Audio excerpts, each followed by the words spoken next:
Dear students, very good morning. Today we learn the chapter voice. VOICE. Voice का meaning Hindi में आवाज होता है भाई, आवाज। वैसे शब्द शाब्दिक अर्थ हम देखें तो वॉइस मीन्स आवाज। उसकी वॉइस बढ़िया नहीं है भाई, उसकी वॉइस मीठी नहीं है, उसकी वॉइस बहुत मधुर है, बोलते हैं ना वॉइस। लेकिन यहां हम ग्रामर के अंदर इसको बोलते हैं वाच्य। वॉइस हमारे दो प्रकार के होते हैं भाई। There are two kinds of voice. Voice दो प्रकार के होते हैं। Number one, active voice, ACTIVE, active voice. Number two, passive voice, PASIVE, passive voice. Active voice and passive voice. Number एक active voice, number two passive voice. दो प्रकार के voice होते हैं। हमने जब स्टार्ट किया इंग्लिश ग्रामर को स्टार्ट किया था, इंट्रोडक्शन के बाद आपने ध्यान होगा कि मैंने एक सेंटेंस बोला था आपको, राम ने रावण को मारा। राम ने रावण को मारा। राम ने रावण को मारा। राम ने रावण को मारा भाई, सेंटेंस बोला था ना ऐसा, राम ने रावण को मारा। अब इसके अंदर क्या क्या है, ये पहले हम सबसे पहले क्या देखेंगे, वर्ब। वर्ब मीन्स काम क्या हो रहा है, काम क्या हो रहा है, मारने का। तो ये तो होगी भाई हमारी वर्ब। अब काम किसने किया, सब्जेक्ट राम, मारने वाला कौन है, राम, सब्जेक्ट। किसको मारा भाई, रावण को, ये ऑब्जेक्ट। यानी वाक्य के अंदर जो काम को करने वाला है उसको हम सब्जेक्ट कहेंगे सिंपल सेंटेंस के अंदर, और जिस पर काम का प्रभाव पड़ रहा है दैट विल बी ऑब्जेक्ट। वो क्या कहलाएगा, ऑब्जेक्ट होगा। अब मैंने इसकी जो है इंग्लिश से हिंदी से इंग्लिश में ट्रांसलेशन के बारे में बताया, तो मैंने बनाया था इसकी इंग्लिश जो है, राम रावणा किल्ड। राम रावणा किल्ड। राम ने रावण को मारा। आपने कहा सर सेंटेंस तो ठीक बन गया, राम ने रावण को किल्ड, मारा, लेकिन जचा नहीं भाई। क्या आपने क्या कहा, सर जच नहीं रहा, ऐसा सेंटेंस देखा नहीं हमने, राम रावणा किल्ड, राम ने रावण को मारा। फिर मैंने इसको दोबारा लिखा, रीराइट किया, फिर लिखा मैंने इसको, राम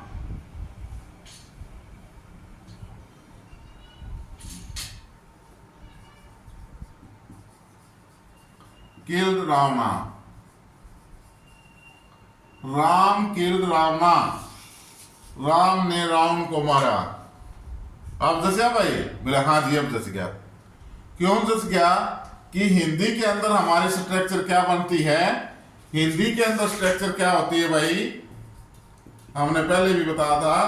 हिंदी जब हम लिखेंगे पहले सब्जेक्ट लिखेंगे, फिर ऑब्जेक्ट लिखेंगे, फिर वर्ब लिखेंगे, ओके। लेकिन इंग्लिश के अंदर हर भाषा की अपनी अपनी अलग से स्ट्रक्चर होती है। इंग्लिश के अंदर पहले सब्जेक्ट हिंदी की तरह, लेकिन सब्जेक्ट के बाद वर्ब आएगी और ऑब्जेक्ट वर्ब के बाद में जाएगा, ठीक है। हमने दी अंग्रेजी तो बढ़ा दी, लेकिन जो स्ट्रक्चर है, जो इंग्लिश की स्ट्रक्चर थी वो चेंज नहीं की, हिंदी वाली स्ट्रक्चर ही बना दी, इसलिए हमारा वाक्य जच नहीं रहा था। अब हमने सब्जेक्ट वर्ब ऑब्जेक्ट लिख दिया। राम किल्ड रावणा, राम ने रावण को मारा। इसमें भाई सब्जेक्ट क्या है, राम, सब्जेक्ट क्या है, राम, और वर्ब क्या है, किल्ड, और जिसके ऊपर काम हो रहा है वो क्या है? Object. Subject verb object. Voice के अंदर इन तीन चीजों का ही खेल है। सभी वॉइस के अंदर इन तीन चीजों का ही खेल है। जिसको ये समझ में आ गया, सब्जेक्ट वर्ब ऑब्जेक्ट। वर्ब से क्या होता है भाई? हमें काम का बोध होता है। सब्जेक्ट काम को करने वाला होता है। सिंपल वाक्य की बात कर रहा हूं मैं। और ऑब्जेक्ट वर्ब का प्रभाव, वर्ब का फल उस ऑब्जेक्ट पर पड़ रहा होता है। Okay, am I clear? ये समझ में आ गया? Ram kill Ravana, subject verb object. Am I clear भाई? लिखो जल्दी से एक बार इसको। लिख लिया भाई सभी ने?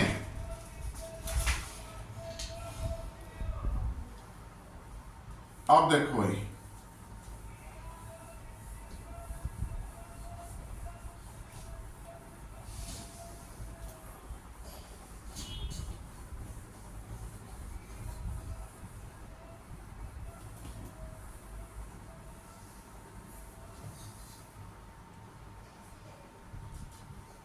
हम जब वॉइस चेंज करते हैं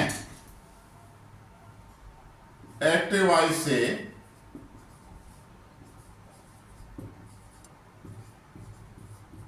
पैसिव वॉइस बनाते हैं। एक्टिव वॉइस से पैसिव वॉइस बनाना।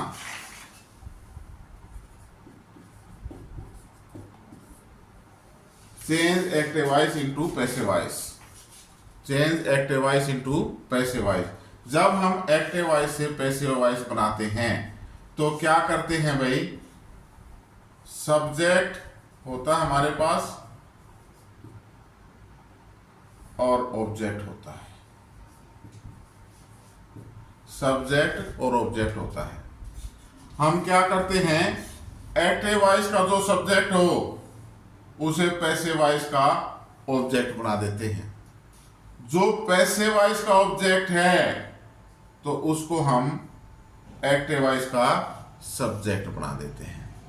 पैसिव वॉइस के अंदर इनको हम चेंज कर देते हैं। सब्जेक्ट का ऑब्जेक्ट, ऑब्जेक्ट का सब्जेक्ट। एम आई क्लियर भाई? ये बात समझ में आ गई? जब हम एक्टिव वॉइस से पैसिव वॉइस बनाएंगे या पैसिव वॉइस से एक्टिव वॉइस बनाएंगे, ये वॉइस वर्सा है भाई, वॉइस वर्सा। यानी वो सब्जेक्ट ऑब्जेक्ट में बदल जाता है, ऑब्जेक्ट सब्जेक्ट में बदल जाता है। ये क्लियर हो गया? अब सब्जेक्ट हमारा, जैसे सपोज करो सब्जेक्ट जो है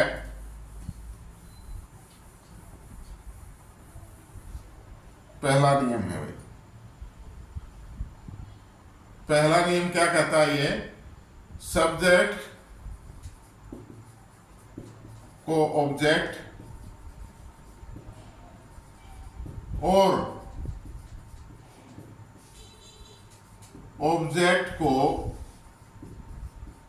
सब्जेक्ट बना दिया जाता है। ऑब्जेक्ट को सब्जेक्ट बना दिया जाता है। Am I clear? जैसे भाई कोई नाउन है, कोई भी नाउन है, यहां राम सब्जेक्ट है, तो ऑब्जेक्ट जब हम सब्जेक्ट का ऑब्जेक्ट बनाएंगे तो ये राम जो है ऑब्जेक्ट बनेगा तो राम ही रहेगा। एम आई समझ? Am I clear? समझ में? अगर आपको तो सब्जेक्ट का ऑब्जेक्ट बनाएंगे, ऑब्जेक्ट का सब्जेक्ट। भाई कोई भी नाउन है, जब सब्जेक्ट राम है तो ऑब्जेक्ट में भी राम ही रहेगा। वो ये नहीं रावण बन जाएगा। जो शब्द है, जो नाउन है, यो क्यों तो रहेगी, सिर्फ उसका स्थान बदल जाएगा। क्या हो जाएगा? वाक्य के अंदर स्थान चेंज हो जाएगा। वो सब्जेक्ट ऑब्जेक्ट की जगह चला जाएगा और ऑब्जेक्ट सब्जेक्ट के स्थान पर आ जाएगा। Am I clear? यदि ऑब्जेक्ट संदीप है, ओ ये ऑब्जेक्ट है, ये ऑब्जेक्ट है भाई। यदि ऑब्जेक्ट संदीप है और इसका हम सब्जेक्ट बनाएंगे तो ये इधर आके भी संदीप ही लिखा जाएगा। संदीप का मनदीप नहीं बनेगा, संदीप ही रहेगा। यानी यदि कोई नाउन सब्जेक्ट या ऑब्जेक्ट है तो उस नाउन यों की तो सब्जेक्ट ऑब्जेक्ट के रूप में बदल दी जाती है, स्थान बदल दिया जाता है, नाउन यों की तो रहती है। एम आई क्लियर भाई? आप ऐसी ऐसी बातें आज सुनाएंगे प्यारे बच्चों, आपको सीखने को मिलेंगी जो आज तक कभी नहीं सीखी आपने। मैं दावे के साथ कहता हूं, ये बात किसी ने नहीं बताई होगी। उन्होंने ये जरूर बताया होगा कि सब्जेक्ट का ऑब्जेक्ट बना दो, ऑब्जेक्ट का सब्जेक्ट बना दो, तो बच्चे बदल हो जाते हैं। जब सब्जेक्ट का ऑब्जेक्ट बनाएंगे तो राम सब्जेक्ट है, ऑब्जेक्ट जो बदला तो कोनी, राम का रहीम तो ना होया, राम का राम तो ना बना। संदीप ऑब्जेक्ट है, हमने ऑब्जेक्ट को सब्जेक्ट बना दिया तो संदीप का मनदीप तो नहीं हुआ। कोई भी नाउन है चाहे वो सब्जेक्ट है या ऑब्जेक्ट है, जब उसको हम चेंज करेंगे, उसका स्थान बदलेंगे तो वो नाउन यों का तो ही रहेगी, सिर्फ उसका स्थान बदलेगा। ऑब्जेक्ट की जगह सब्जेक्ट में बदल जाएगी, सब्जेक्ट की जगह ऑब्जेक्ट में। एम आई क्लियर भाई? नंबर 2, यदि प्रोनाउन है, सब्जेक्ट के अंदर प्रोनाउन है, ये सब्जेक्ट है, ये हमारा ऑब्जेक्ट है भाई। तो यदि प्रोनाउन आई है सब्जेक्ट, तो इसका ऑब्जेक्ट क्या बन जाएगा भाई? आई का मी, एम ई मी। अगर सब्जेक्ट वी है तो ऑब्जेक्ट क्या बन जाएगा? अस। अगर सब्जेक्ट यू है तो इसका ऑब्जेक्ट यू भाई। यदि सब्जेक्ट ही है तो इसका object him, H I am, him. अगर सब्जेक्ट सी है तो इसका ऑब्जेक्ट हर भाई। अगर ऑब्जेक्ट इट है तो इसका ऑब्जेक्ट इट हो जाएगा भाई। अगर सब्जेक्ट दे है, टी एच ई वाई, तो इसका subject object T H E M, them हो जाएगा। प्रोनाउन है तो उनका सब्जेक्ट और ऑब्जेक्ट का रूप बदल जाएगा। आई, सब्जेक्ट आई है तो क्या हो जाएगा? मी भाई। सब्जेक्ट वी है तो क्या हो जाएगा? अस। सब्जेक्ट यू है तो ऑब्जेक्ट यू हो जाएगा। सब्जेक्ट ही है तो हिम हो जाएगा। सब्जेक्ट सी है तो हर हो जाएगा।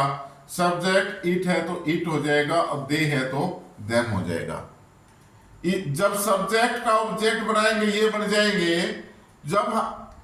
तो इसी प्रकार जब हम ऑब्जेक्ट को सब्जेक्ट बनाएंगे, ये ऑब्जेक्ट है, इसको सब्जेक्ट बनाएंगे तो देम का क्या हो जाएगा? वाइस वर्सा हो जाएगा भाई। देम का दे, इट का इट, हर का सी, हिम का ही, यू का यू, अस का वी और मी का I. Am I clear? Noun है तो चेंज नहीं होगा, अगर प्रोनाउन है तो ये अपना जो है रूप बदल लेंगे। अपना रूप सब्जेक्ट में रूप कुछ होगा और भाई ऑब्जेक्ट में कुछ होगा। Am I clear? रहेंगे अपने ही उसमें। आई का मी, मी का आई, अस का वी का अस, यू का यू, ही का हिम का ही, सी का हर का सी, इट का इट और इट का इट, और दे का देम और देम का दे। M I clear? इसी प्रकार यदि हु है सब्जेक्ट,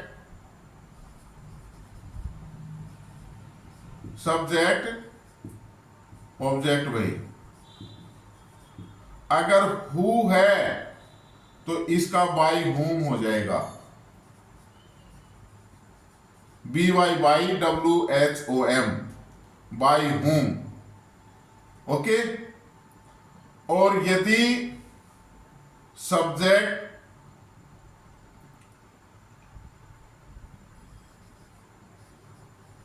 हुम है तो इसका हु हो जाएगा भाई, इसका हु हो जाएगा। अगर सब्जेक्ट हु है तो इसको बाई हुम में बदल देंगे। अगर हुम है या बाई हुम है तो इसका क्या बना देंगे? हु बना देंगे भाई। Am I clear? ये समझ में आ गया? सब्जेक्ट का ऑब्जेक्ट, ऑब्जेक्ट का सब्जेक्ट। एम आई क्लियर भाई? उतारो इसको जल्दी से, उतार दिया भाई। सेकंड भाई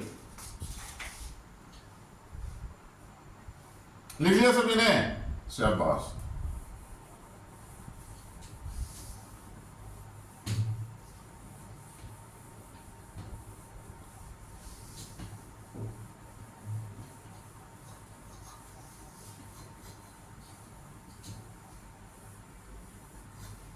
यूज नंबर सेकंड कहता है ये वर्ब का रूप बदल जाएगा।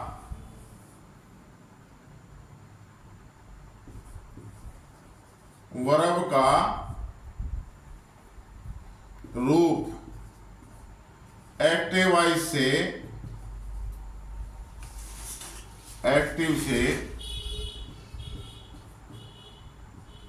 पैसिव वॉइस हो जाएगा। एक्टिव वॉइस से पैसिव वॉइस हो जाएगा।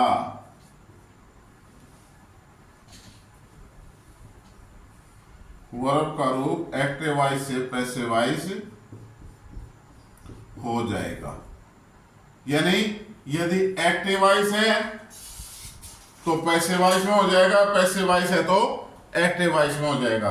अब वर्ब का रूप भाई कैसे हो जाएगा कि यदि हम प्रेजेंट इंडेफिनिट की बात करें, मैंने टेंस के अंदर दर्शाया था, प्रेजेंट इंडेफिनिट टेंस में क्या लगता है भाई? वर्ब की फर्स्ट फॉर्म प्लस एस या ई एस। ये तो या तो खाली वर्ब की फर्स्ट फॉर्म या उसमें एस ई एस। तो पैसिव वॉइस में क्या हो जाएगा भाई? Is, am, are and verb की थर्ड फॉर्म भाई, इज, एम, आर वर्ब की थर्ड फॉर्म। यदि प्रेजेंट कंटिन्यूअस टेंस है, present continuous tense, present continuous में क्या लगता है भाई? Is, am, are plus verb की फर्स्ट फॉर्म प्लस आईएनजी। ये लगता है ना, इज, एम, आर में से कोई एक, वर्ब की फर्स्ट फॉर्म प्लस आईएनजी। तो पैसिव वॉइस में क्या हो जाएगा भाई? इज, एम, आर में से कोई एक plus being, BEING plus third form of the verb, verb की थर्ड फॉर्म है। यदि आपका प्रेजेंट परफेक्ट टेंस है, प्रेजेंट परफेक्ट टेंस है, तो इसमें एक्टिव वॉइस में क्या लगता है भाई? हैज या have plus third form of the verb, ये लगता है। इसका का पैसिव वॉइस में हो जाएगा हैज या have plus been plus third form of the verb. Present perfect continuous tense का चेंज नहीं, टेंस का वॉइस चेंज नहीं होता। Present clear? पास्ट इंडेफिनिट है तो भाई पास्ट इंडेफिनिट में क्या लगता है हमारा? वर्ब की सेकंड फॉर्म, वर्ब की सेकंड फॉर्म। तो पैसिव वॉइस में क्या आ जाएगा? पास्ट इंडेफिनिट में was, were, third form of the verb, verb की थर्ड फॉर्म। पास्ट कंटिन्यूअस में भाई है वाज या वर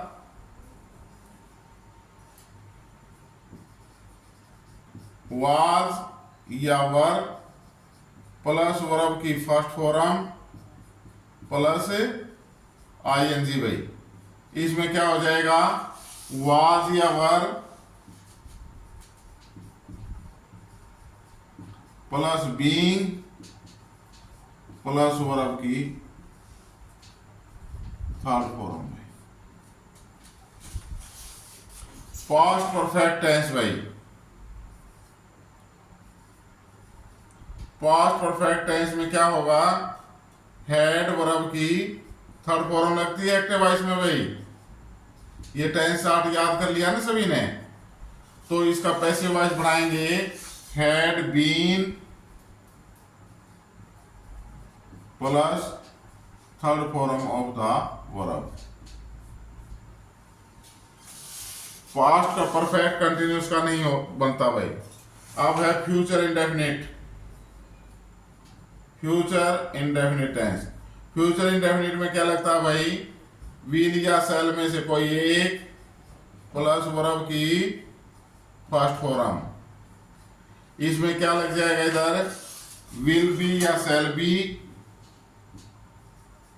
विल बी या सेल बी प्लस वर्ब की थर्ड फॉर्म भाई। फिर फ्यूचर कंटिन्यूस का चेंज नहीं होता भाई, फ्यूचर परफेक्ट टेंस का चेंज होता है। Future perfect tense. Future perfect tense में क्या लगता है, विल या shall plus have plus verb की थर्ड फॉर्म भाई। इसका पैसिव वॉइस क्या बन जाएगा, विल या सेल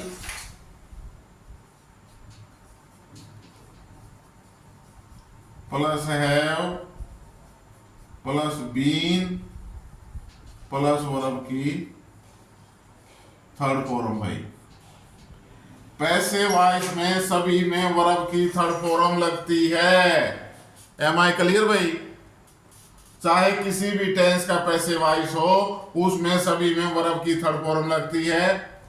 और प्रेजेंट इंडेफिनिट वर्ब की फर्स्ट फॉर्म एक्टिव वॉइस में वह प्लस ऐसी ऐसी दबा के इज एम आर में से कोई एक वर्ब की third form. Present continuous tense में इज एम आर वर्ब की फर्स्ट फॉर्म प्लस आईएनजी। इधर पैसिव वॉइस में is am are being B E I N G, being verb की थर्ड फॉर्म भाई। प्रेजेंट परफेक्ट टेंस में has have verb की third form, passive voice में has have been verb की third form भाई। Past indefinite tense में verb की second form, इधर जो है पैसिव वॉइस में जाके वाज वर वर्ब की थर्ड फॉर्म भाई।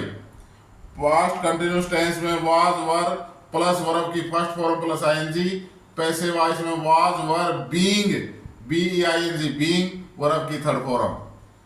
Past perfect tense had verb की थर्ड फॉर्म, पैसिव वॉइस में हैड बीन वर्ब की third form. Future indefinite will या सेल प्लस वर्ब की फर्स्ट फॉर्म, विल बी या सेल बी प्लस वर्ब की third form. Future continuous tense no change. Future perfect tense भाई will या shall plus have plus verb की third form. इसको passive voice में will या shall plus have plus been B double E N plus verb की third form भाई। ये हमारी जो है टेंस की जो वर्ब है वो चेंज हो जाएगी एक्टिव वॉइस से पैसिव वॉइस में। पैसिव वॉइस से एक्टिव वॉइस बनाएंगे तो एक्टिव वॉइस की वर्ब लग जाएगी, एक्टिव वॉइस से पैसिव वॉइस बनाएंगे तो एक्टिव वॉइस से पैसिव वॉइस की वर्ब लग जाएगी। एम आई क्लियर भाई। आगे समझ में सभी के उतार लिया। ये रूल नंबर 3 भाई।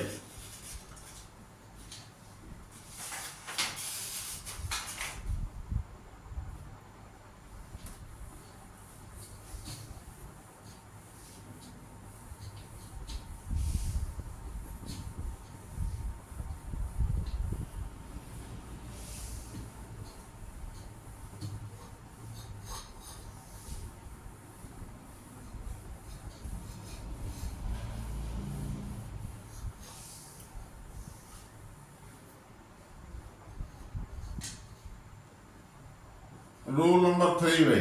रूल नंबर 3 के अंदर ये कहता है जब हम एक्टिव वॉइस से पैसिव वॉइस बनाते हैं, लिख लो भाई साथ साथ, एक्टिव वॉइस से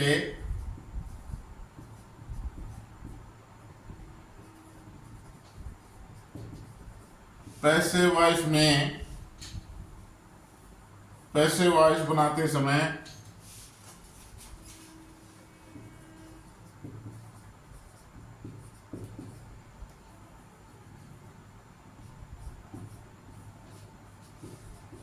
पैसिव वॉइस बनाते समय ऑब्जेक्ट से पहले